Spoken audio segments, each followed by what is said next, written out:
on the graphic there of the AFC Wimbledon. So, Mike, just a small bit of background.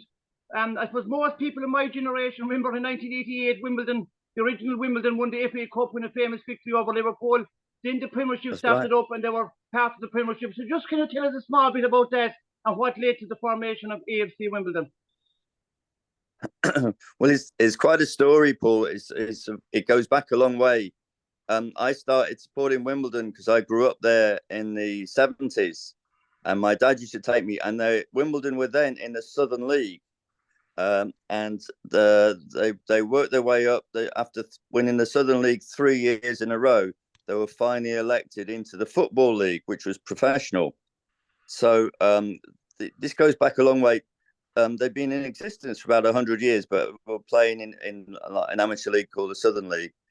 And in those days, you had to apply to the Football League, to the professionals, to be allowed to play professional football. And they could refuse you, which is what they did with Wimbledon for years. Probably because the ground at Plough Lane was pretty derelict. It was very basic.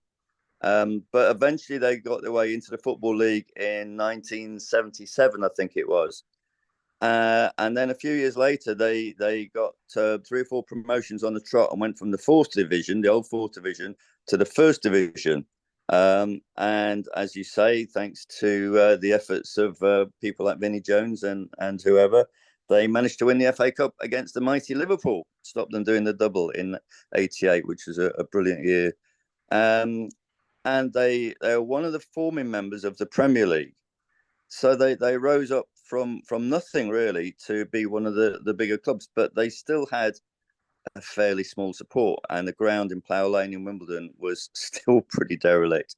A Lebanese businessman bought the club at the time, and Sam Haman, and he did very well. He's a really nice guy, but because the support in Plough Lane wasn't great really. Although they had record attendances when people like Man United came in, it still wasn't. It wasn't great. It wasn't enough to sustain the club in many ways. So they were a selling club. They sold lots of their top players, and that's how they survived.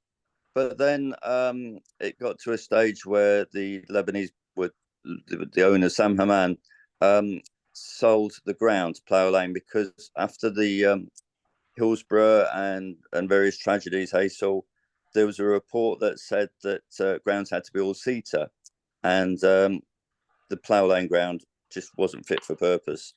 So he sold the ground to some property developers for about 20 million, and they ground shared with Crystal Palace, which is about, I know it's London, but it was probably like, if you're lucky, 2 buses and like nearly an hour's journey. So it wasn't easy for supporters to get to Sellers Park at Crystal Palace.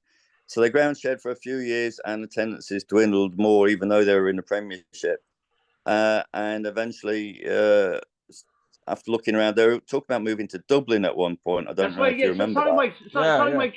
Sorry, Mike, for cutting across you. I meant to talk about that. Do you know much about that, and how serious was that proposed move to Dublin? Because on this side of the water in Ireland, there was a lot of media hype around it. There was plenty of money in PR, marketing. He was being marketed the whole time. He was all being promoted. So, from your point of view, as a long-time Wimbledon supporter, was there much behind that, or what were your thoughts on that? It was never really going to happen, because there's only one club in the Football League, and I think that was Cardiff, or maybe Swansea, which were outside of England. Yeah. So it wasn't really on the cards, and Wales is kind of a principality of England, so it was never really on the cards. There was talk of like Scottish clubs, Celtic and Rangers, joining the Football League, but that was never on the cards. So moving to Ireland was never going to happen in reality, although a lot of Wimbledon supporters would have been happy with it, because they could have actually flown to Dublin a lot quicker than getting to places such as Milton Keynes. So, because Milton Keynes is not easy. But it was a kind of I don't know if it was a joke or it really was on the cards. I think it was investigated, and it would have been a great deal, because can you imagine, Liverpool and Man United coming to Dublin, every year and stuff. So I think they would have got great support. if they had a move. But it was franchising, really. That was what they were talking about. And that's kind of what happened in the end, because what happened in 2002 was that Wimbledon decided to take the offer of going to Milton Keynes. The owner, shall I say, Sam Hammond, the supporters obviously weren't keen on it. They wanted to move back to Plough Lane, but no one seemed willing to look into that. But anyway, so yeah, the Football Association set up a commission, a 3-man commission, to look at this. At first, it was rejected, but the owners appealed, and then this football commission said it was in the best interests of football for Wimbledon to move to Milton Keynes. Now, Milton Keynes, well, from the south, Wimbledon is in southwest London, and Milton Keynes is up near Northampton. So to get from southwest London to Northampton, Milton Keynes, really, well, if you're driving, it takes you an hour to get across to London, then another hour to Milton Keynes. So it could be a 2-hour trip going up to Milton Keynes quite easily, which is Mike, not easy. Mike, can I stop you there and ask you a question? Milton Sure. Keynes, now correct me if I'm wrong now, and my information, is that kind of one of these new towns that were built in the 60s or something, and there was no existing club there? Yeah. Well, no, you're nearly right, Paul. It was a new city or new town. A few years ago, it was actually called a city. Right. But yeah, it was one of the new towns built in the 60s. It's full of roundabouts. They even put numbers on the roundabouts because you don't know where you are half the time because they all look the same. But it's a new city.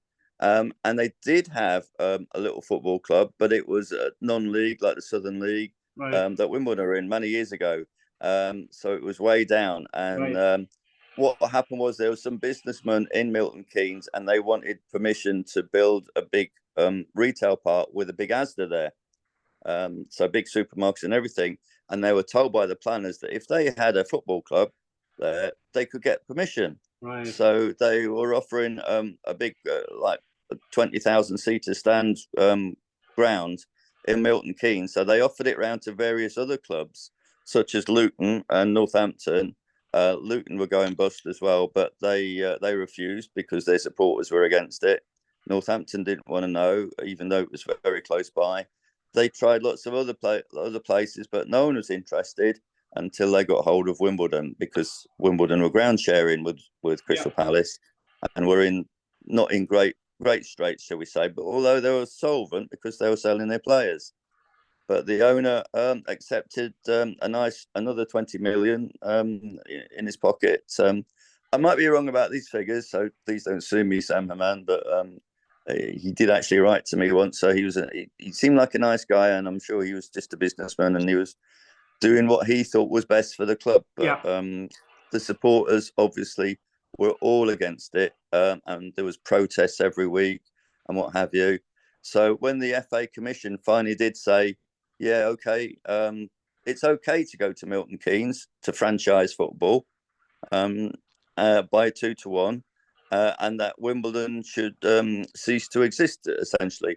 There was talk about busing supporters and Wimbledon keeping the name and all this kind of stuff, keeping the badges and the colours, and just moving lock, stock and barrel to a city, like 100 miles away. Yeah.